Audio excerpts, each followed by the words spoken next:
What is going on, everyone? My name is Andy. Welcome back to another FPL video. In this one, we're going to go through some of the big questions and topics that you've put to me ahead of Game Week 28. And I'm going to start off with kind of chips and stuff. Now, this is based on just some of my own thoughts from what happened in the FA Cup with the results that have happened. Obviously, Spurs versus West Ham now going into Game Week 30. And some of it is also based off a recent podcast from Planet FPL about what might happen after Game Week 30 in terms of blank game weeks and double game weeks and where the fixtures might fall. Now, I'm not going to be able to do it justice in this video, so please make sure you go and listen to it yourself. There are links in the description below to follow them on Twitter, YouTube, and to listen to the podcast on Spotify and all that good stuff. They haven't paid me to do that. It was just such a great podcast that I wanted to recommend it. Now, obviously, none of this stuff is 100% locked in. It's a very weird situation the Premier League has right now with fixture rescheduling and stuff like that. But there are some potentials in Game Week 33 for some blanks. For some teams, Wolves and Leeds potentially. Now remember, especially if you're in a situation like me and you've just wildcarded, or you're trying to kind of prepare for the next few game weeks, we're kind of going heavy on Wolves and maybe Rafinha as well. And if they all blank in 33, that could be a problem. So 33 might be a good time to free hit. Now, obviously, this is going to depend on how many free hits you've got left. If you're bench boosting in 36 and you've got one left, then 33 looks great. It always kind of did, but now it looks really good. And if you've got two left, you're definitely going to be using one in Game Week 33. There could be double game weeks for likes of Leicester, Man United, Arsenal, and even more as well. Now, you might think that's okay, I'll just bring those players in. But if you don't necessarily want to hold them before or after Game Week 33, then the free hit just looks way more appealing. Obviously, for Arsenal, it's maybe not so bad, and maybe you want to bring Leicester players in anyway. But Man United, no one's really talking about them right now, and I doubt that you're going to want to bring too many in ahead of Game Week 33. So the free hit in 33 looks really good. It does beg the question, is there a better way to play the wildcard? So I think right now, if you can get through Game Week 28 without wildcarding, I would probably recommend doing so. If you're on the fence about wildcarding because your team's probably okay for this week, next week, and Game Week 30, then again, I would probably put off wildcarding. One strategy that now looks really strong is to free hit in 33. So basically use transfers to go from now up until Game Week 32, sorry. Free hit in 33 just to get rid of the blank players, get in some double game week players, but they might be players you don't want to hold long term. So then you could wildcard them out in 34 and bench boost in Game Week 36. I think I saw kind of FPL Raptor talking about this strategy on Twitter as well, and a few other people that replied to Ben Crellin. Right, there's a lot of people now on this strategy. And the reason I quite like it is because when you wildcard close to a bench boost, there's less likelihood of things going wrong. It doesn't mean this is definitely the best play now. It doesn't mean you have to do this. But if you're delaying the wildcard until after Game Week 30, you can make the decision around Game Week 31, 32. If your team needs it then, you could just do it. It's not that much further away from 36. But potentially free hit 33 now looks pretty good. Essentially, if you're unsure about using it this week, that probably tells me you don't necessarily need to use it. And I would probably hold off doing it. If you've already popped the wildcard, don't panic. It's not necessarily a bad week to use it. But if you've got a decent team for 28, 29, 30, just hold on to it, right? Just hold on to it. And if you've got a free hit, even better. Obviously, the FA Cup results are now come in. So Spurs versus West Ham. I don't know if I've talked about this on a video yet, but that game is now on in Game Week 30 because Spurs lost to Middlesbrough and West Ham lost to Southampton. I don't think many people saw that come in. So they now play in Game Week 30. So that's a big help for people that have, didn't want a free hit, because obviously you've got like Wolves, Arsenal, Villa who are doubling and then have a game, and now you've got Spurs that are also doubling in 29 and have a game in Game Week 30, and because they got Everton this week in 28, they now look really good to bring in. Even if you've got a few double game weekers already, you don't want to buy more. Spurs players look pretty strong. So Kane, Son, obviously Kulusevski possibly, although Lucas Moura is back now, and then maybe like Eric Dyer in defence you could even go for if you needed a defender. So I definitely think Spurs look much stronger now. And if you're wildcarding, one kind of change, I guess, from the wildcard video I did before the FA Cup results could be now that you maybe go for 2 to 3 Spurs players instead of just 1, but it's all going to depend on your budget. Looking at the Game Week 36 bench boost and kind of listening to James talk about it on Planet FPL and which teams might double in Game Week 36, I'm not saying it's impossible to get through from now until Game Week 36 and get a good bench boost.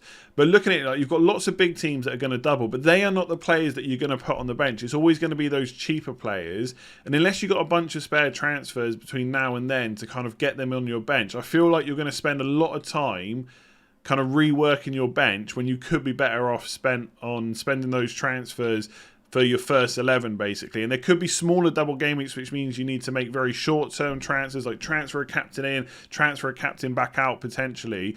I'm just not sure how that's going to work with also trying to kind of fit a bench boost together. So if you've got a good bench boost, kind of 28 or 29, I'm a little bit more in favour now of like definitely using it. I was already kind of like thinking it was a good idea. Now I'm even more so. If you're saving your wildcard, obviously you bench boost later on in game week 36. But if you're not doing that, I think bench boosting now or in 29 looks pretty good. But like I said, go and check out Planet FPL. Links in the description below. So there isn't going to be a separate captaincy video this week, so we're just going to talk about it now.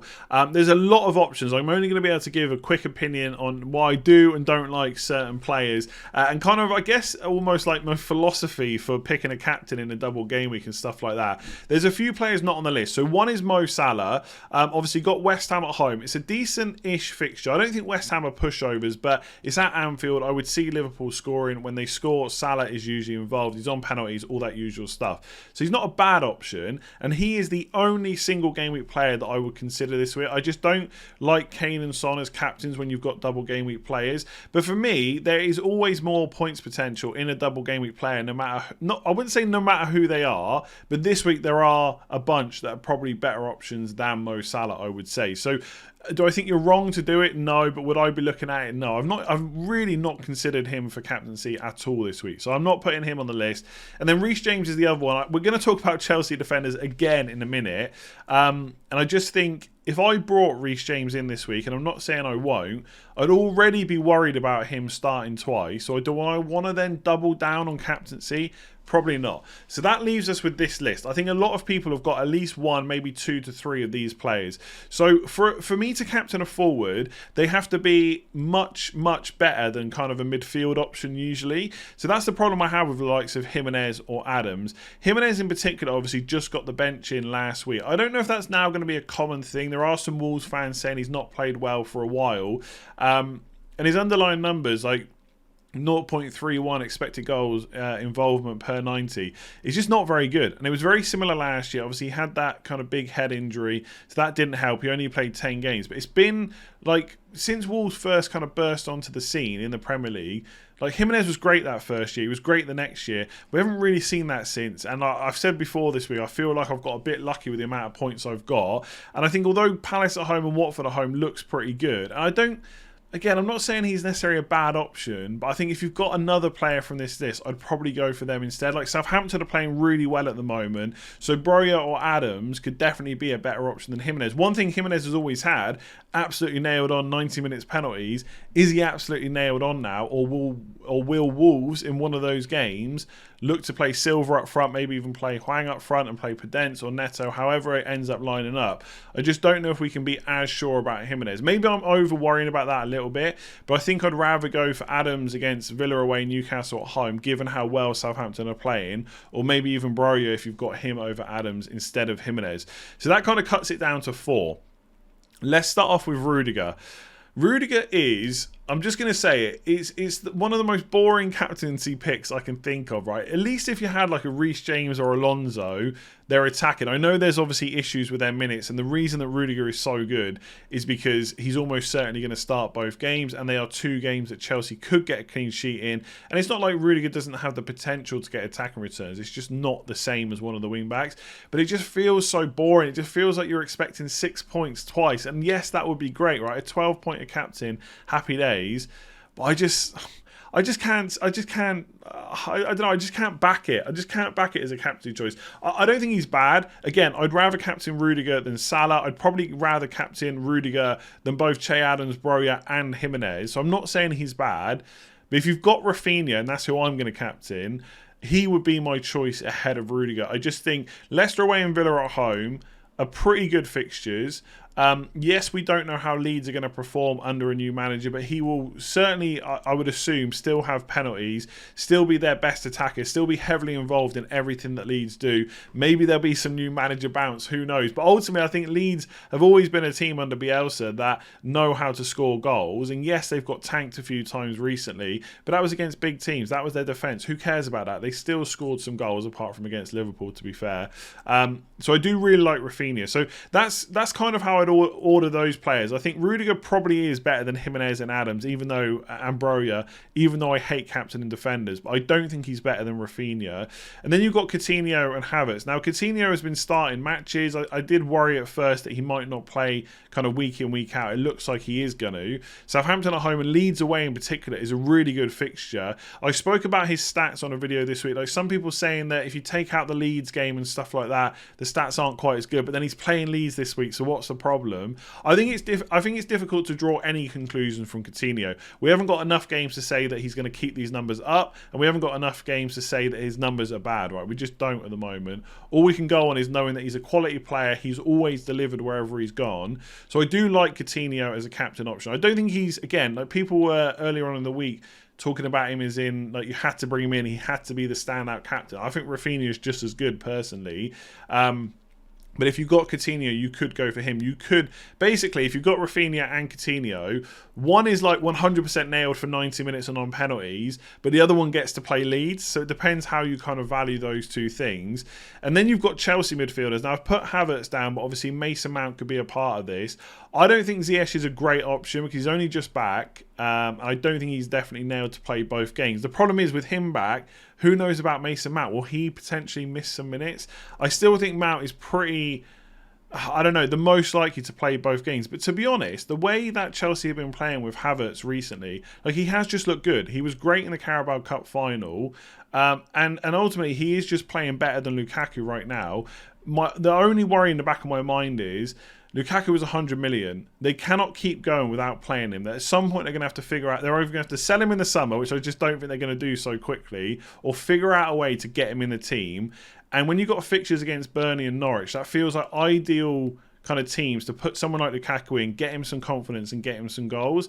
Now, does that mean Havertz won't play with Lukaku? Not necessarily. But obviously, if Lukaku plays and Havertz has been playing as the 9, there is a chance that he then misses out. So I think if you're gonna go for captaincy on Havertz, you've got to understand it's probably a bit of a punt, which could massively pay off, but there is risk with it. So you have to decide what kind of FPL manager you are. So for me on this list, I think Rafinha and Coutinho are probably the best. Rudiger, if you want to go for someone who's got a double, over like Salah, Jimenez, etc. And Havertz if you're a bit of a maverick FPL manager. That's my thoughts anyway. There's lots of players to talk about, so I can't go in depth on every single one. Let me know who you're captaining in the comments below. Alright, let's talk about Chelsea defenders again. I think this is the third video in a row, but to be fair, there has been a Tuchel press conference since the last video. What I thought would be interesting for those of you that are thinking about Reece James, and I am too, to be honest, there's a lot of upside with someone like him with the fixtures they've got. I thought rather than just look at the games they've got, let's look at the time between the games. So Burnley away is tomorrow, Saturday, if you're watching it on Saturday, on the 5th of March. And then you got 5 days later, they play Norwich. That's quite a big gap. It's Saturday to Thursday. That's not bad. There is a chance that he plays both those games. But then it's only 3 days till Newcastle. So it's Saturday, Thursday, and then Sunday. Okay, so the bigger issue possibly is the gap between Norwich and Newcastle. Now, if he plays both the games in the double, happy days. If he doesn't play in Game Week 29, most of us, if we're not bench boosting, are going to have a bench who could come on for him. Now, I guess the chances are, though, or the problem is, he might just come on for a cameo. Then 3 days later, it's Lille in the Champions League, so you'd assume he's going to play that if he's fit. So that is why some people think the Newcastle game is more at risk. Then it's Middlesbrough in the FA Cup, and then it's Brentford at the start of April, but there are England games in between those two games. So I think he starts against Burnley. I just think he does, right? He got 63 minutes versus Liverpool in the EFL Cup. He got 14 versus Luton. So he hasn't played a full game, although it is worth noting the quote on screen was after the EFL Cup. And Tuchel said, now with a huge overload on his shoulders, he said, obviously he didn't have a shoulder injury, it was a hamstring thing, but you know what he means.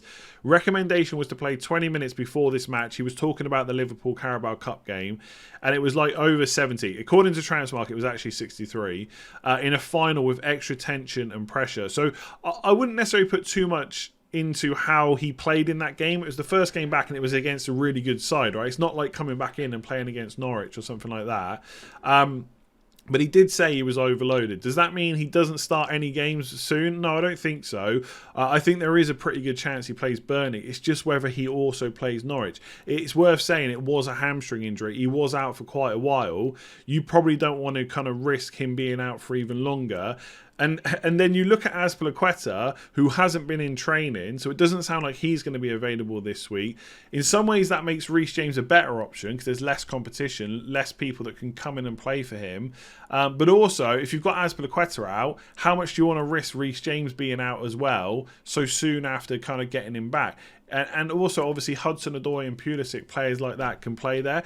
So ultimately, right, to kind of sum this up, Reece James is a risk. Right, that's it. There's nothing else anyone can say. Nobody can promise you he's going to play both games. No one can guarantee you that he only plays one or that he starts in neither. No one can tell you that. My instinct is he will start against Burnley, and because of the gap in games, there's a good chance of him playing Norwich. But I do think there's an issue with him possibly playing Newcastle as well. So depending on how your squad is set up, are you happy for him to cameo against Newcastle or just miss out completely? And then obviously you've got the decision versus Rudiger. For me, two Chelsea defenders going forward looks pretty good. So you could go for Rudiger now and then get Reece James later on. Or if you want to take, I don't even want to say the risk or the punt or whatever, but if you want, I'm going to say it. If you want to take the risk that he plays both games, just get Reece James now and get Rudiger later. There's not a huge issue with it. And also, if you're taking out a player with a single game week this week, then that risk is kind of lessened even more because Reece James is almost certainly going to get at least one of these games, and the upside if he gets both is huge. And I don't think there's much more I can say on it. Do I think that Rudiger is better than Reece James? No, but I do think he's more likely to start both games. And so then you have to decide how much of a risk you want to take on James. In terms of other defenders, right, just really quickly, Thiago Silva looks okay. He's played a lot of minutes recently. I still think it's worth paying the extra for Rudiger. And I do think there's a chance that Alonso starts both games in the double and could end up being the highest scoring Chelsea defender. But I wouldn't bank on him being a good option long term, which is probably why I wouldn't bring him in. And if they do play a back four, either against Burnley or against Norwich, then the chances are that Alonso won't play anyway. And obviously he is also the only fit kind of left wing-back right now, at least kind of senior left wing-back that's played a lot of games with Chilwell out. So he might not even get risk for all three of these games because you'd assume he'll probably start in the Champions League as well. So Chelsea defenders, honestly, if you want someone that's safe, definitely going to play. Rudiger is the only option, in my opinion. And then it's probably Reece James, second best. And look, if he plays both games, happy days. If he doesn't, you just have to accept it was always a risk. All right, let's answer some of your questions. It's another Chelsea one here, and it is around defenders, but it's more about transfer strategy, okay? So Chelsea reverse Aru. Is it okay to transfer Robertson to Rudiger this week, then switch back in game week 29? Now, I am thinking of doing something similar. I've got Van Dijk, so it's probably a little bit easier to do than if I had Robertson, because Robertson's generally more attacking, even if you maybe consider Van Dijk's a little bit more nailed. I don't see Liverpool rotating their back line over the next three fixtures, because they're all pretty tough. West Ham, Brighton, and Arsenal, right? So should you kind of sell one and then get them back? Now, this is all, I know it's so cliche, but it's all going to be team dependent, but let me explain why.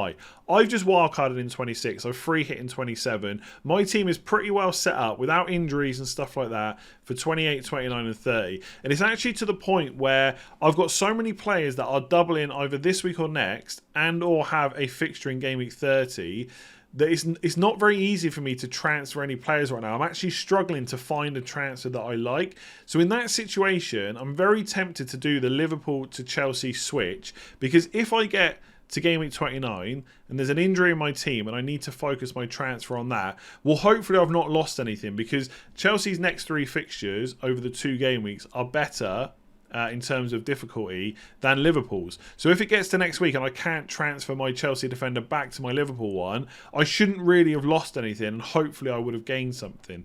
And then if I haven't got any transfers to do, then I can reverse it if I think that that is the right move to get the extra Liverpool defender in there, to get the extra fixture that week, because neither of them play in game week 30, so there's not even a benefit there. Obviously Chelsea have better long-term fixtures and they are cheaper as well, so having Rudiger instead of Van Dijk lets you spend more money elsewhere, just like having Rudiger or James instead of Robertson also lets you spend more money elsewhere. So you should take that into account as well when making this move. Is that money going to allow you to do something better in 29 or 30? If you're in a position where you're already taking hits, or you've got loads of transfers planned for 29 or 30, I'm not sure you also want to get stuck into a situation where you're reversing transfers. So you either decide to do Liverpool to Chelsea and leave it, or you decide to leave your Liverpool defender in there. And again, if you're already making lots of transfers, you probably just go with a Liverpool one. I think there's a lot of fear of missing out this week because the Chelsea double is so good. But when you think of it as fixtures over the next 3 game weeks, Liverpool and Chelsea have the same amount. Yes, Chelsea's are easier, but if you've got other stuff to do, there is absolutely no harm in having the Liverpool defender instead of the Chelsea one. There's just a lot of fear because people are talking about them, wildcarding them in, free hitting them in and stuff like that. So that's what I would say. If you've wildcarded recently or your team's looking perfect, you haven't got many transfers planned, you could make the transfer, then decide next week to reverse it. But if you've got other stuff to do, I don't think there's any harm in just holding Robertson or Van Dijk, to be completely honest, unless you can use the money in a really good way. So how many players should you have in game week 30? As always, there's not like a perfect number that you have to hit, and quality over quantity is usually the way. So if you've got like 8 quality players that are like the top picks in most situations versus kind of you've got 9 but 2 to 3 aren't very good, I'd rather be in the position with a person with 8. Okay, I'm going to have 10 as it stands, but that's because I've recently wildcarded. I had game week 30 in mind, and I've also got Son now because Spurs play West Ham. There will be plenty of people going with kind of 8 to 9 players this week, and in most situations that's probably okay. Now I do think this blank game week is a little bit different to kind of maybe ones we've had already this season or kind of in previous seasons, because a lot of the time it is viable to go with just 7 or 8 because you don't want a free hit and there's not many players that you want to bring in for the long term or even the short term. The difference this time is there's lots of players from Wolves, from Rafinha, from Arsenal that have either a good fixture and or a double in 28 or 29 and playing game week 30 and probably have a good game week 31 fixture as well. So if you've taken out a player that's just no good, you don't really want long term, to get one of these players in, it's probably worth the transfer to up those numbers. What I'm trying to say is this game week 30, I think it's less viable than in previous seasons to have kind of only 6 or 7 players. I think given how the fixture run goes, depending on how you've played chips and stuff, you absolutely could easily be for kind of 9, 10 or 11 because there are just good players to bring in now that also play in 30. So there's no magic number, but I do think you can up the numbers closer to 11 than maybe you have been able to in previous seasons. So there we go. I'm going to leave that one there. If you did enjoy it, give it a like and hit that subscribe button. I don't know if I'm going to do any more videos now before the deadline, but I will have a deadline stream on Saturday morning trying to answer all your questions as we get to the game week 28 deadline. If I've missed anything, let me know in the comments below. I'll try and get back to a few comments, and maybe if there's a way I can do another video tonight, then I will. But I think I've pretty much covered everything at this point. There's been a lot of stuff. Game week 28 has been chaotic. It's probably going to be the same for game week 29, 30 and for the rest of the season. So thank you very much for watching. Please do give it a like if you enjoyed it. Hit that subscribe button, and I'll see you again soon.